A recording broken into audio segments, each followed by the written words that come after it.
Hey everyone, welcome back to the channel. Thanks for tuning in for another episode. I've gotten a lot of questions from viewers out there recently regarding rod lengths and specifically what length rod should you use for each different fishing technique. And there's a lot of different answers to this, but I thought I would go over kind of how I break this down. Anytime you've got a rod in your hands, they all come with specific rod specifications on it. It'll tell you what the length of the rod is, what are the recommended line size to use, what are the recommended bait weights to use with it. And those really are just kind of guidelines. Now, the actual length of the rod itself is the length of the rod, but when you talk about using the different lines as well as different weights, those are just guidelines. You can fish them outside of that, but that's generally what are going to perform the best on the rod. Now, you can use those as a starting point when it comes to choosing the right bait or choosing the right technique to use these rods for. Now, in this case, this blank, which is the HMMB874 by MHX, it's a 7.3 4-power rod, so it's a medium heavy fast action rod that measures 7 foot 3 inch. This is recommended for 12 to 20-pound line with a 5/16 ounce weight to a 1 ounce weight. This is what you would consider a pretty typical uh, utility rod. So a 7.3 medium heavy fast action rod that you can use for most techniques out there. Now, when you see the guidelines on here, though, that does kind of tell you that it's not made for finesse fishing, most likely. It also tells you probably shouldn't be out there throwing 2.5 ounce weights with it. So it does give you a guideline. But when you're talking about specific rod length, there are a lot of features that the length itself will help to determine what technique to be using it for. Meaning, a simple breakdown is this: if you've got baits that you want to be imparting a lot of action with through twitches of the rod tip or jerks, so maybe your jerk baits, maybe your frogs, something that you're making a lot of movement with the rod tip, generally speaking, you're better off with a shorter rod. Shorter rods, I'm going to say anywhere from 6 to 7 foot. The reason for that is the longer the rod you go with, the more distance you will move your bait. So if you're looking to, say, work a topwater popper and you're just kind of giving it a quick little downward twitches to make it pop, the longer the rod you have, the further you're going to move that bait with each twitch because your rod tip will actually move further. You're moving it at a certain angle.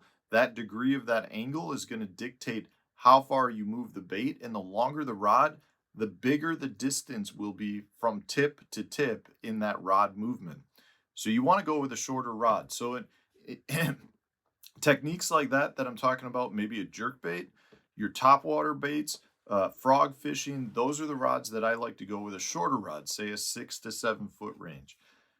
Your rods where you're going to be moving your bait, but imparting some of the action, not with like consistent movement, but say you're just imparting some action. So say you're fishing a swim jig, a chatterbait, maybe you're dragging some baits where you're just dragging a bait on the ground. That's where you're going to go more with some of your mid-range rods. So I'm going to say more in that 7 to 7.5 foot range. The reason for that is you want a long enough rod to pick up some line. You need a strong enough rod blank to drive the hook home, but you're also moving the bait at a regular pace versus just kind of imparting the bait, say with a topwater bait where you're twitching the bait consistently.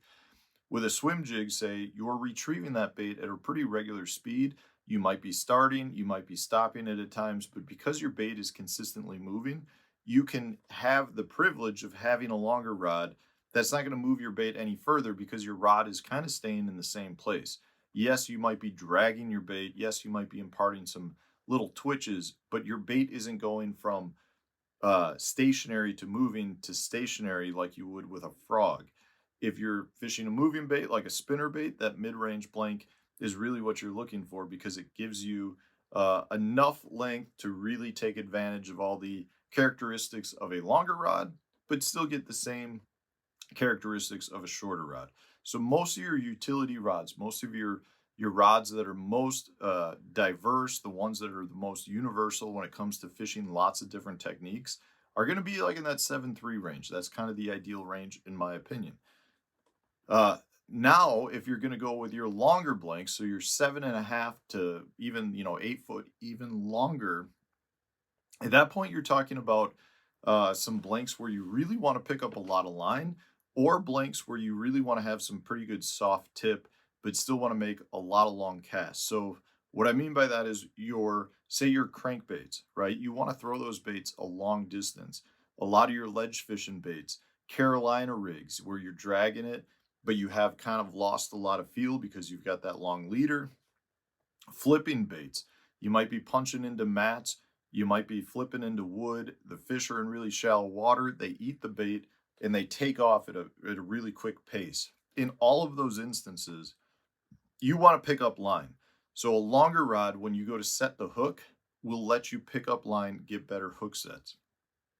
If you're looking for that casting distance, the longer rod will load up better. It'll fire the bait out there longer distances. So a lot of people that like to fish offshore are going to use a much longer rod to cast the crankbaits a quarter mile, to cast a football jig a long distance. But your longer rods are important for getting that extra distance. They're also important for picking up line quick on the hook set. Carolina rigs, if you fish a lot of Carolina rigs, you probably use a longer rod because you don't know what that fish did. You feel the weight, and then you have a leader from that weight to where the bait is. Could be 2 feet, could be 4 feet. You lose a lot of feel on that fish. So even though you feel like you reel up to that fish to set the hook, a lot of times there's some extra slack. So that longer rod really helps you pick up that slack on the hook set and therefore drive the hook home.